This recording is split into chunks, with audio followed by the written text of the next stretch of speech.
এবারের টিউটোরিয়ালে আমরা শিখব যে কিভাবে আমরা মাইক্রোসফট পাওয়ার পয়েন্টের একটি ফাইল বা প্রেজেন্টেশন ফাইলকে ওপেন করতে পারি।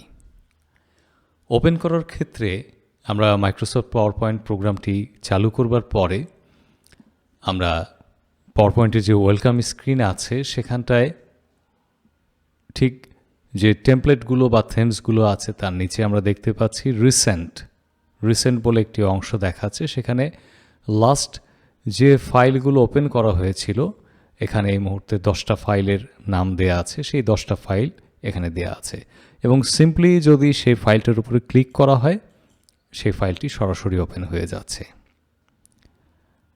আমি আবার ফাইলটিকে ক্লোজ করছি, সেজন্য ফাইল ট্যাবে ক্লিক করছি, সেখান থেকে আমি ক্লোজে ক্লিক করছি। আবার আমি ফাইল ট্যাবে ক্লিক করলাম ওয়েলকাম স্ক্রিনে চলে আসবার জন্য। তবে সবসময় সিচুয়েশন কিন্তু এমন নাও হতে পারে যে এখানে যেমন আমাদের কাঙ্ক্ষিত ফাইলটি একবারে ওপরে আছে, এটা নাও থাকতে পারে। এমন হতে পারে যে ফাইলটি আমরা অনেক আগে ওপেন করেছিলাম, তো সেক্ষেত্রে ব্যাপারটি কেমন হতে পারে। সেক্ষেত্রে ফাইলটিকে ওপেন করতে গেলে আমাদেরকে যেতে হবে হোম ট্যাবের হোম নিউ, তার নিচে লেখা আছে ওপেন। এই ওপেন বাটনটিতে আমরা ক্লিক করব। সেখান থেকে আমরা ক্লিক করব ব্রাউজে ক্লিক করব।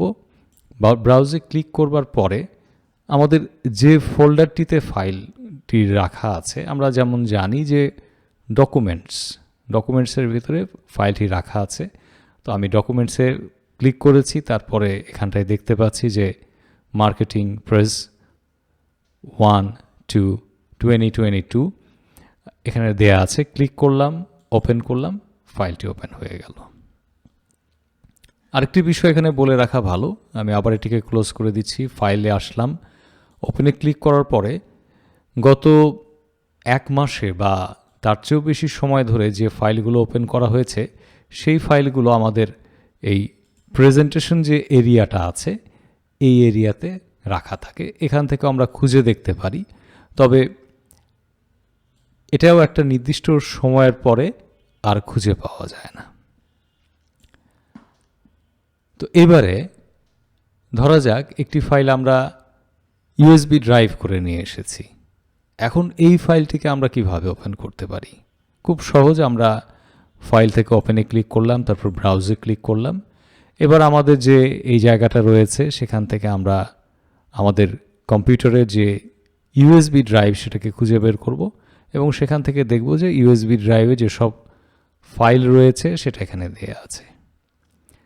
ব্যাপারটা যদি এমন দাঁড়ায় যে ইউএসবি ড্রাইভের কোন ফোল্ডারের ভিতরে ফাইলটি রাখা আছে সেটা এই মুহূর্তে আমার মনে পড়ছে না, কিন্তু এটুকু খেয়াল আছে যে ফাইলটার নাম হচ্ছে ডে টু আমি লিখে রেখেছি। তো এখানে আমি ক্লিক করছি, ঠিক এই পাশটায় আমি ক্লিক করছি। আমরা একটু ইন্ডিকেট করে দেখা যাই সার্চ ইউএসবি ড্রাইভ এফ, কিন্তু আপনার ক্ষেত্রে আপনার কম্পিউটারের ক্ষেত্রে লেটারটা ডিফারেন্ট হতে পারে। আমরা এখানে ক্লিক করে যদি ডে 5 এটা টাইপ করে দিই, প্রেজেন্টেশনের নামটা যদি আমাদের মনে থাকে, এখানে যদি এন্টার প্রেস করি, সে এখন খুঁজতে পেল যে ডে 5 বলে একটা প্রেজেন্টেশন ফাইল আছে। আমরা যদি ওপেনে ক্লিক করি তাহলে ঠিক সেই ফাইলটাই সে আমাদেরকে ওপেন করে আমাদের জন্য নিয়ে আসবে। তো এই পদ্ধতিগুলো ব্যবহার করে আমরা মাইক্রোসফট পাওয়ার পয়েন্টে ফাইল ওপেন করতে পারি। তো ভিডিওটি ভালো লেগে থাকলে লাইক বাটনে ক্লিক করতে পারেন, আর চ্যানেলটির ভবিষ্যতের ভিডিওগুলো পাওয়ার জন্য আমাদের চ্যানেলটিকে সাবস্ক্রাইব করবেন। কোনো প্রশ্ন থাকলে বা কোনো মতামত থাকলে আমাদের কমেন্ট বক্সে জানিয়ে দেবেন। তো সকলকে ধন্যবাদ।